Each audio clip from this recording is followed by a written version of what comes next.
उपस्थित असतात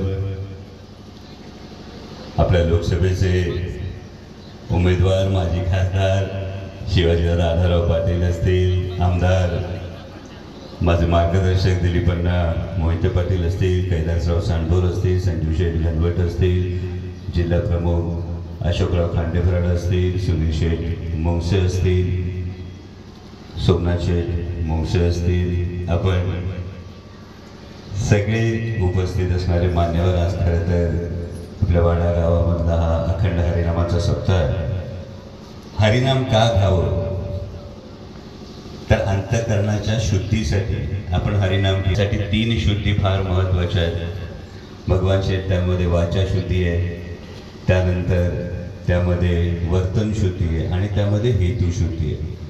हिरवणांना वाचा शुद्धीमध्ये आपण म्हणतो की ते योग्य असावं, वर्तन शुद्धी असते योग्य असावं आणि सगळ्यात महत्त्वाचे असते हेच निवडणुका येतात जातात, पद येतात जातात, त्यातला माणूस टिकला पाहिजे, त्यातलं माणूस पण टिकलं पाहिजे। हीच तर भगवंताची आपल्याला शिकवण आहे।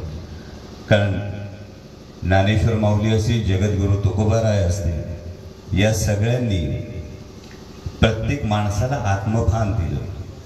म्हणजे पारतंत्र्यामध्ये हातातली तलवार सुटली होती पण मूठ वळलेली ठेवली, ती भागवत धर्माच्या भगव्या पताकेने आपली मूठ वळलेली ठेवली। या प्रत्येक माणसाला आत्मभान देण्याचं काम माऊलींनी केलं, जगद्गुरू तुकोबारायांनी केलं आणि या आत्मभान जागलेल्या माणसाला स्वाभिमान देण्याचं काम हे छत्रपती शिवाजी महाराज, छत्रपती संभाजी महाराजांनी केलं। आज माननीय पंतप्रधान खरं तर पुण्यामध्ये सभेसाठी येणार आहेत कैलाशी।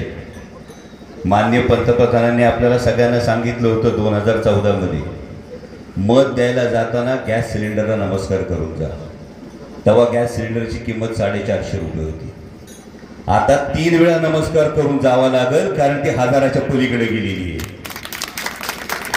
सर्वसामान्य तरुणाच्या हाताला रोजगार मिळाला पाहिजे।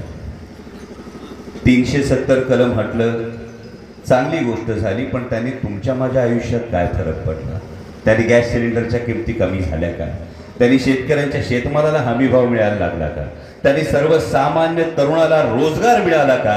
या फार महत्त्वाच्या गोष्टी आहेत आणि त्यामुळे माझी आपल्याला विनंती 13 मेला जाताना आवर्जून मतदानाचा अधिकार बजावा।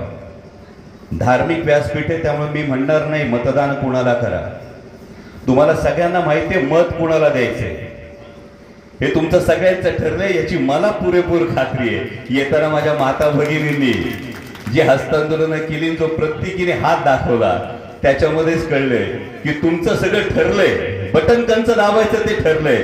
फक्त जाताना या लोकशाहीच्या उत्सवामध्ये जाताना एवढीच कळकळीची विनंती, शेतकऱ्याची लेकरं असू तर दिल्लीच्या सीमांवर वर्षभर आंदोलन करायला लागलेल्या त्या शेतकऱ्यांची याद ठेवून मतदानाला जा। शेतकऱ्याची लेकरं असू तर भारतीय जनता पक्षाच्या मंत्र्यांनी गाडी खाली चिरडल्यानंतर जे मृत्युमुखी पडले त्या शेतकऱ्यांचा चेहरा ठेवून मग मतदानाला जा। गॅस सिलेंडरच्या वाढलेल्या किमती लक्षात ठेवून मतदानाला जा आणि आपल्या घरातला आजूबाजूचा नात्यातला जो बेरोजगार तरुण, सुशिक्षित बेरोजगार आहे, त्याचा चेहरा आठवून मतदानाला जा।